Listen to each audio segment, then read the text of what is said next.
Welcome to Learning at Home with VIA. My name is Dr. Colleen Epler-Ruths, and I teach physics and computer science at Shikellamy School District at the Shikellamy High School. Today, we're going to be learning about the dark skies. We're going to compare the Earth to a merry-go-round, and then we're going to take some time and ask you what you see, because I hope that tonight or the next time it's not cloudy, you can go out and look up the sky and definitely know what you're looking at. We're also going to learn about what other cultures thought about when they looked at the sky. And I'm using some of my friends and students from Shikellamy and from a district in Florida and also from a district in Japan.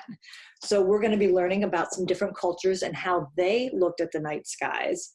And then I'm going to have a meeting with my friends from Florida and Japan, and we're going to show you how the nights are different in the morning and at night, how the sky is different in the morning and the night, and we're going to talk about how the sky changes from the spring to the summer to the fall to the winter. So come along on our merry-go-round ride around the skies. So we are on a merry-go-round. The Earth is like a merry-go-round. And so what I want you to do is look and see how things change as we ride across the merry-go-round here.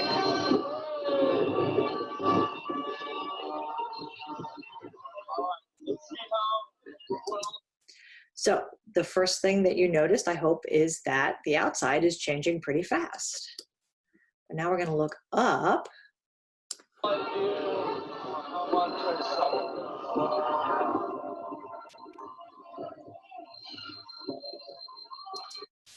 All right, so I want you to hold those two things in your mind, looking out versus looking up, and how those two things relate to our ride here on planet Earth.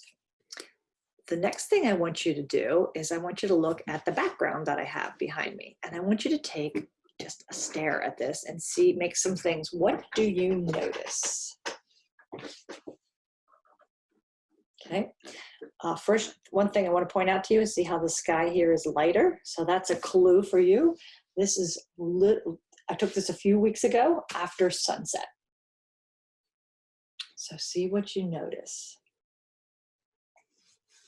All right, we will come back to these later. Pay attention, and I want you to think about how being on the Earth is like being on a merry-go-round, and what do you see when you look at the sky? I'm now going to start a part of the presentation where I'm going to tell you about my trip to Hawaii, where I got to meet my colleagues that are also helping me out here from Japan and from Florida.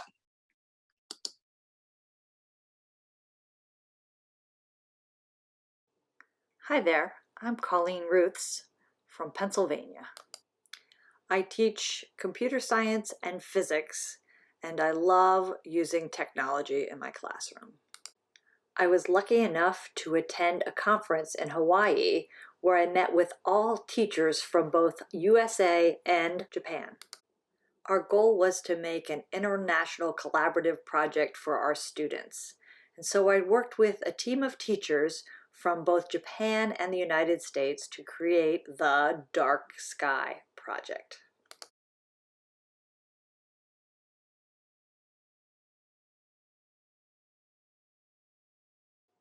Over a marathon of a few days, we put together a project to celebrate the dark skies. We had a great time, but then we had to go back home to our own states and our own schools. So for the first part of the year, we were able to do projects with our students. Hello, Danielle Miller here, teacher at East River High School in Orlando, Florida, checking in with you to share some of the things my students and I learned about myths and legends from Hawaiian and Native American history. The first one is about this constellation, which most people know as Scorpius, but it actually in Hawaiian culture is known as the fishhook of Maui. And Maui tried to take some land from the islands of Hawaii, and he actually made his own island out of stuff that he caught with his fish hook. So we thought this was kind of a cool constellation because it is one that most people know as Scorpius, but people in Hawaii see it as Maui's fishhook. The next constellation we looked at was Ursa Major. Most people know Ursa Major better by its asterism name, the Big Dipper. But even though Ursa Major is a pretty recognizable constellation to the Native American Iroquois tribe, it was a very important constellation to them because they saw people hunting a bear. So if you look at the picture there in the middle at the top, you can see that 3 of the hunters are kind of behind. That's what the stars in the handle of the dipper represent. And then the bear is the kind of cut part of the dipper as well. But this one changes with the season. So if you ever observed the Big Dipper, you know it's not always the same direction in the sky. So when the bear is on its back and it's killed, that's when the trees turn red during the fall. And in the spring, once the constellation is up high in the sky again, the hunters begin to follow him across the sky again. So we thought that. We also found out that certain tribes, including the Algonquins, had different names for the different moons that happen throughout the year, the different full moons that happen throughout the year, including things like worm moon, which is in March when the ground softens and you start to see more earthworms. The strawberry moon, which happens in June, and that's when the farmers would gather strawberries. There's harvest moon, which is in September, which is the moon that the farmers would use to harvest their corn.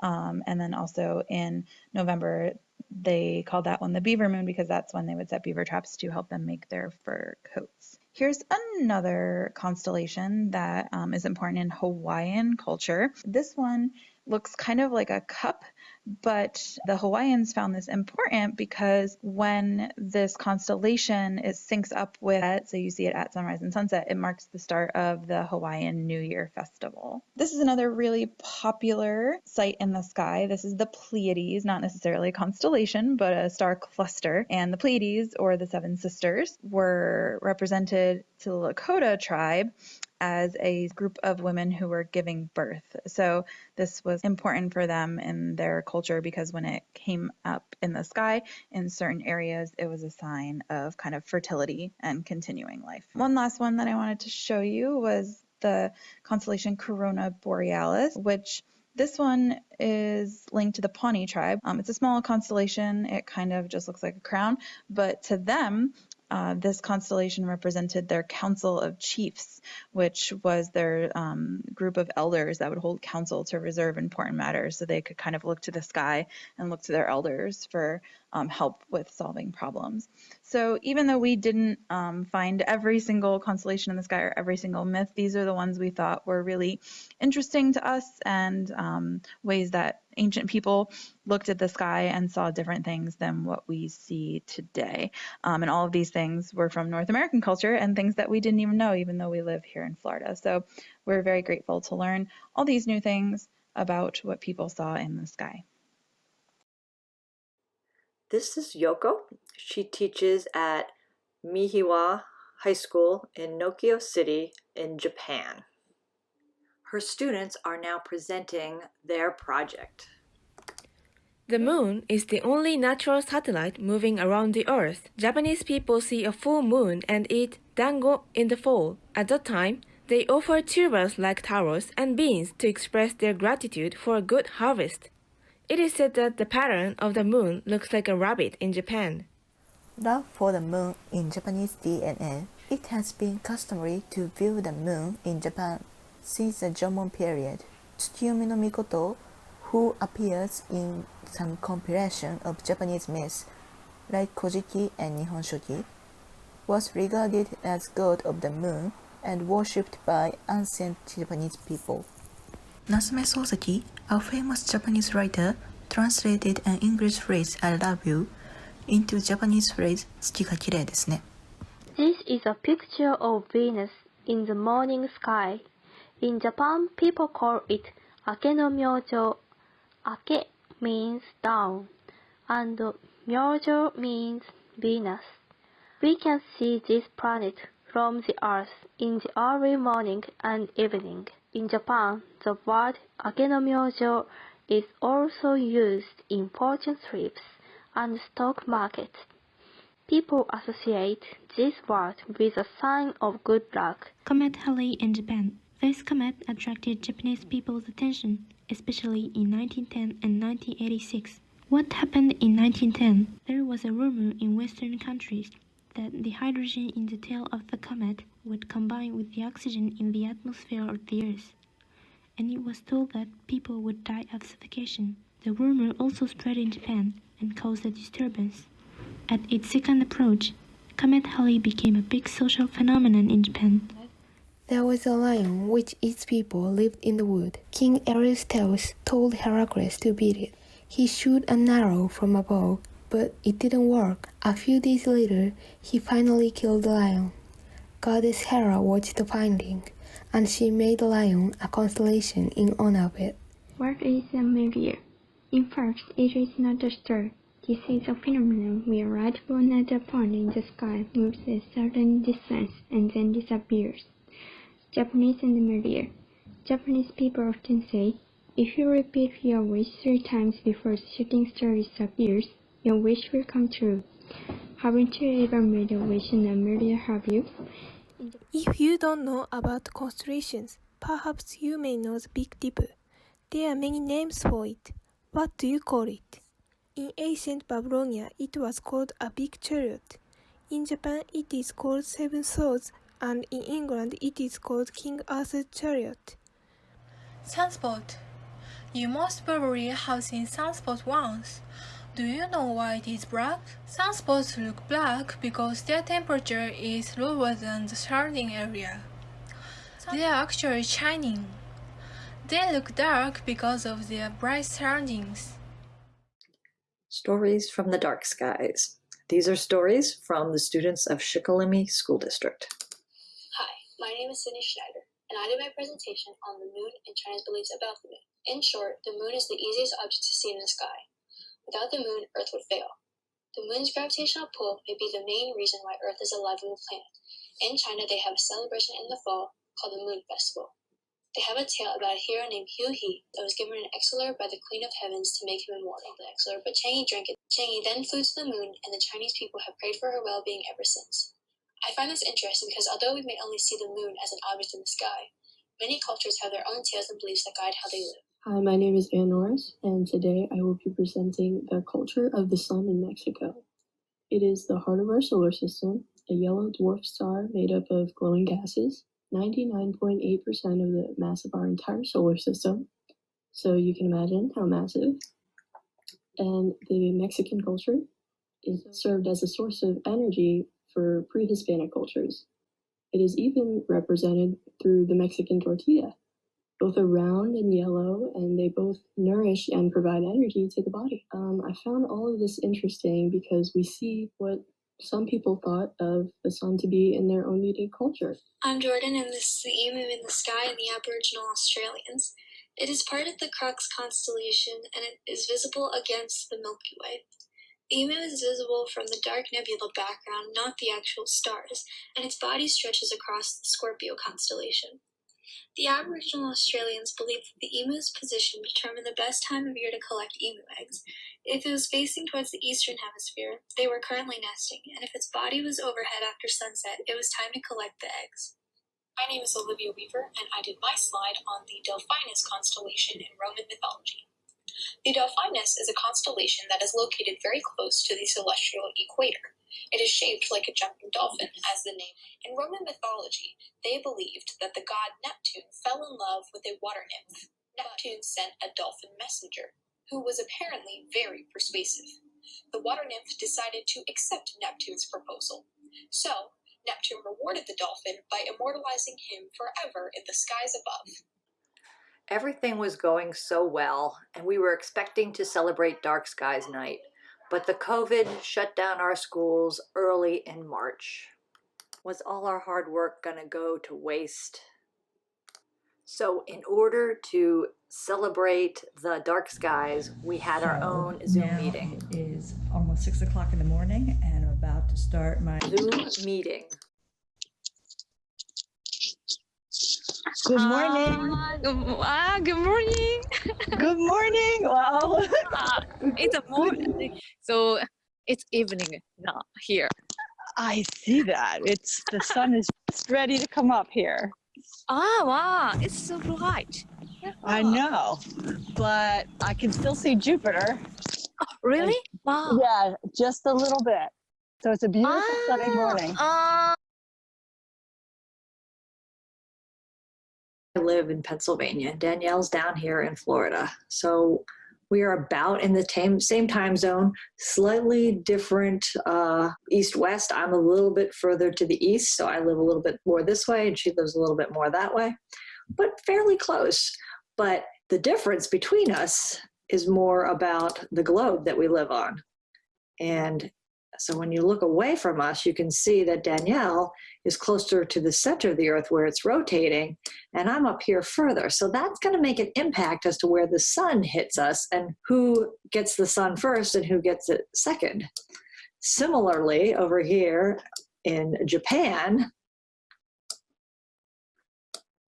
Yumi is on this side of Japan and Yoko is over here. So they will also, Yoko will see the sunrise earlier and the sunset earlier than Yumi, who is on the west side of Japan. So that whole idea is going to make an important difference as to what we see in the sky as well. And you can see, depending on where you are, and the stars that are behind you in the Earth change. And so the rotation of the Earth and then where the Earth is in relationship to the solar system. So those two things have to do with what we see in our sky.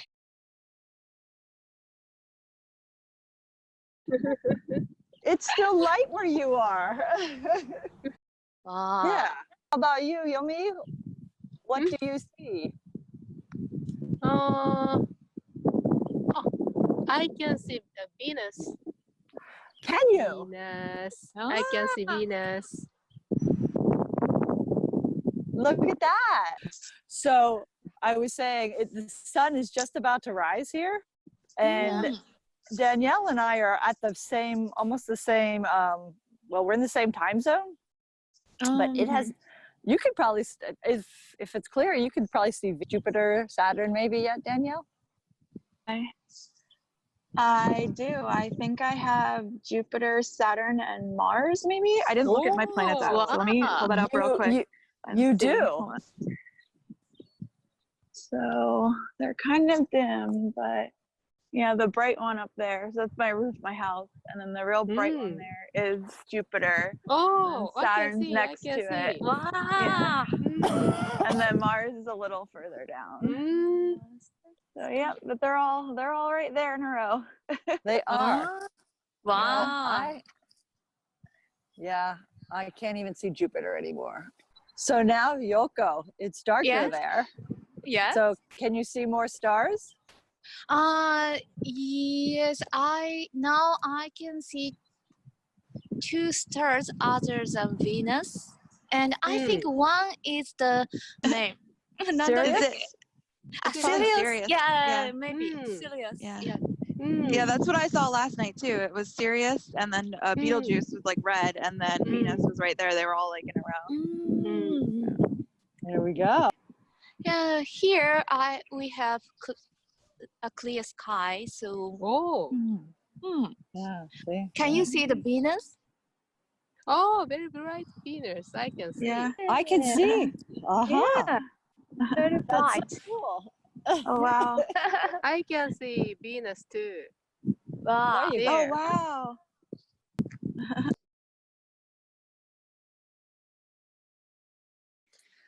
So I'm going to try to explain why Yumi and Yoko saw something different than what Danielle and I did, and maybe a little bit as to why we were at different times in our day. So here's a great app. It's called 3D Solar System Simulator, and this is basically April 22nd, 2020. That's the day that we had our meeting. And this is how the solar system was lined up on that day. Now I see that we're all sort of tight in there, so I'm going to zoom in. So here's the sun, Mercury, Venus, Earth, Mars, Jupiter, and then there's Saturn down there at the bottom. There we go. So on the morning of June 22nd, well, it was 6 a.m. in the morning here, but it was at nighttime in Japan because Japan is on the other side of the planet and they're further ahead in the day than we are. So the Earth had rotated all the way around and they were on the far side of the Earth. And so they were looking at Venus. But at the same time, Danielle and I were on this side and we were looking at Mars, Jupiter, and Saturn. But the way we saw it was actually Jupiter, Saturn, and Mars lined up. So here they are, Jupiter, Saturn, and Mars. And so when we're standing here on Earth looking up at the sky, this is what we saw. Now, if we move forward in time, that's backwards. We move forward in time, you can see how the planets are moving until we get to November. We're going to see different things in the sky. So it's just matters where you are, when you are in this three-dimensional universe that we call space. And so that explains a little bit why what we see in May is going to be different than what we see in November in the sky, and what we see in the morning is different than what we see at night. So that's hopefully part of the explanation. Go online and try this. It's called theskylive.com, and you can see where we are today or where we'll be on your birthday. Well, thanks, Lazies, for sharing your sky. Thank you so much. Thank you so much. It's You're really, welcome. yeah. It's It's really fun. Yeah. So how do you say Earth Day in Japanese? 地球の日. 地球 means Earth, so 地球の日. It was wonderful to see all of you. Stay healthy. Stay healthy. Thank you. Stay healthy. Bye. Bye. Thank you. Thank you. It's a really great project. It was really fun. But it's You're really welcome. yeah. It's It's fun. really fun. And so I had a great time sharing the dark skies with my colleagues in Japan and in Florida. And I also had a great time sharing the dark skies with you and with my students. So let's go back to the sky. And I hope that some of the things that you see here, you can look at tonight. All right, the first thing over my shoulder is Venus. It will be just after the sun sets. You can find it. It's the brightest thing in the sky following the sun. You might be able to see part of Orion, which is the next thing over this way. And Orion has the belt and the Betelgeuse. And then the final star over there is Sirius, and it's a nice and bright star. So hopefully tonight, go out and look for the stars. And if you get up in the morning, you can look for Jupiter, Saturn, and Mars. But you got to get up like before the sun gets up. So that's kind of a tricky one. So thank you so much for being with me here today and sharing the dark skies. And so I hope now you can tell me why you get to ride the roller coaster every day and why when you look up, you see different things. So thank you for joining me on Learn from Home with WVIA.